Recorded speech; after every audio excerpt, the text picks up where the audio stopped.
So, speaking of McCord, I know that Steve said, it is what it is, and this is who he is. But, for several weeks there, it looked like you could check something off in regards to improvement. There was pocket presence, there was checking downs too soon. There were certain things that it was like, okay, all right, he's learning a little bit. He's getting his scolding on the sidelines. I'm sure he's getting it at practice and he's improving in certain areas. I don't know that I'm really at the point where I know against Purdue, I thought he was making more trust with his receivers, making more confident NFL kind of throws.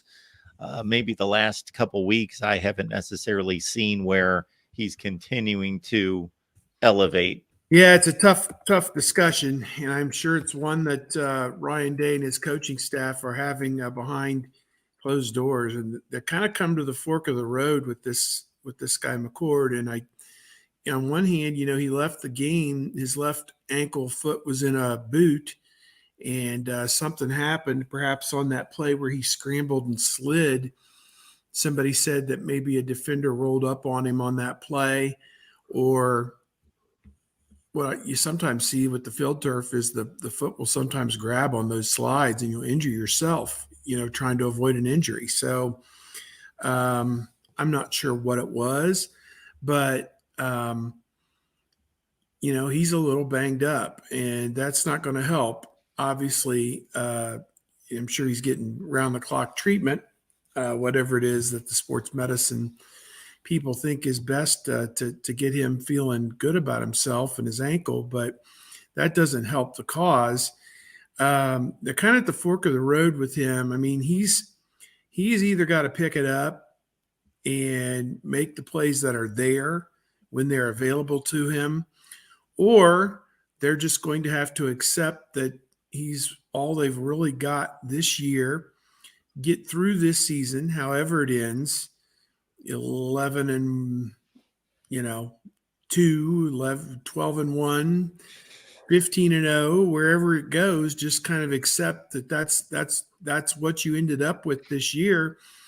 And the very real possibility he gets Beckman. And that's what happened to Todd Beckman after 2007. They had a hotshot freshman, Terrell Pryor, come in, and once they lost to USC in the manner that they did, it was kind of all bets are off at that point. We're going to go in a new direction. And he's got to be much more consistent if he expects to maintain this job over the long haul. Because, Aaron Noland is coming. Devin Brown's going to be a year older and better. Lincoln Keenholz is, supposedly something. So, looking long term, it's murky for this guy, and he's got to play better. There's just no two ways about it. He can't 8 games into this on first down and goal at the 8-yard line, roll to his right, have all day to throw the ball, and then throw it into triple coverage and have it intercepted in the end zone. That's 7 points they left on the field. You can't do that. They had to kick a chip shot field goal. There's 4 more points they left on the field. Every week they leave double-digit points on the field.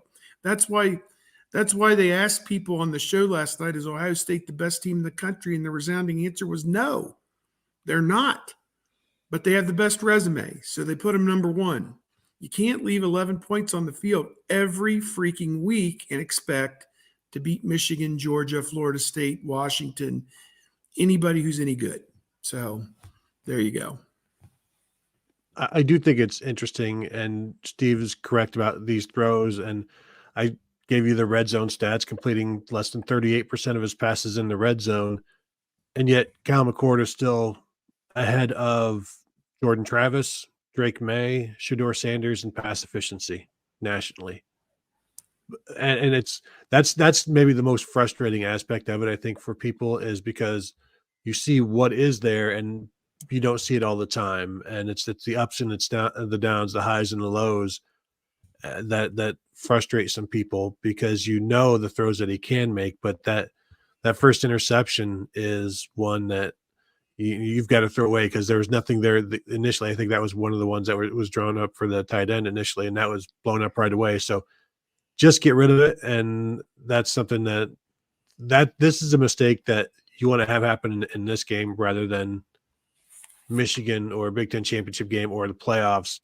So learn that one, check that box now, and don't make that mistake again and just throw it away, because I think that was first down. And Yeah, first and goal at the 8. you can't do that. Like, and he knows that, and yet he still did it. So I think that's another area of concern, frustration. But again, like most 60% of the time, he works every time, as they would say. I'm not defending the throw, but he's banking on Carnell Tate's going to make a miraculous catch at the pylon, or he's banking that hardly any DB is going to make the kind of catch that Zachman made.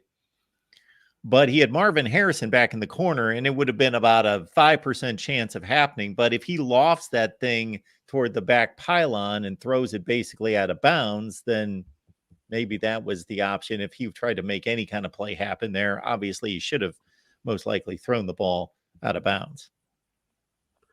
Live to throw another day. Yes, especially in first down, as you guys know. Absolutely. We talk Buckeyes here every Wednesday, 11 a.m. Eastern time, but it's important to please subscribe, hit the bell for the notifications to know when we go live based on scheduling. We sometimes have to move the show, but typically Wednesday, 11 a.m. Eastern time. Steve Hellwagon, Bucknuts 247 Sports, Tony Gerdeman, Buckeye Huddle,